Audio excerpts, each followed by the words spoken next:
Bonjour, aujourd'hui on va vous présenter un sujet de la Banque des ECE 2022. Notre TP, c'est on cherche à déterminer à partir d'une étude de ces tissus prélevés et d'un traitement de séquence moléculaire si Monsieur X est atteint de glycogénèse A1. Nous avons donc fait un protocole. Tout d'abord, le but de ce TP, c'est de déterminer à partir d'une étude des tissus prélevés foie et d'un traitement de séquence moléculaire si Monsieur X est atteint de glycogénose 1A. Pour ça, nous avons mis en place un protocole.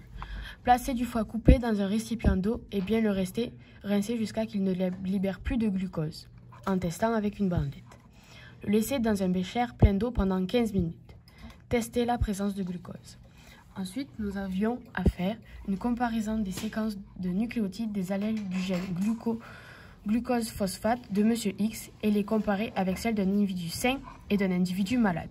Pour ça, nous avions deux témoins, vu que nous avions deux expériences. Pour l'expérience 1, la bandelette glucose. Pour l'expérience 2, la séquence nucléotide individu sain et malade.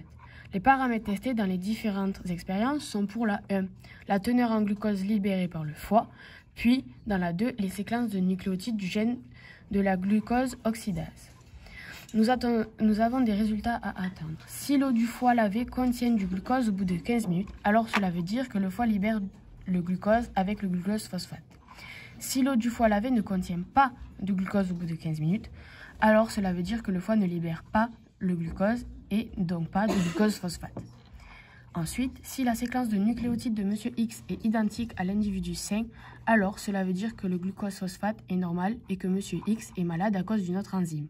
Si la séquence du nucléotide de Monsieur X n'est pas identique à l'individu sain, alors cela veut dire que Monsieur X est malade à cause de cette enzyme. Donc tout d'abord, nous avons dû faire l'expérience sur le foie. Nous avons donc broyé ce foie en petits morceaux grâce à un scalpel. Puis, avec ça, nous l'avons rincé à l'eau.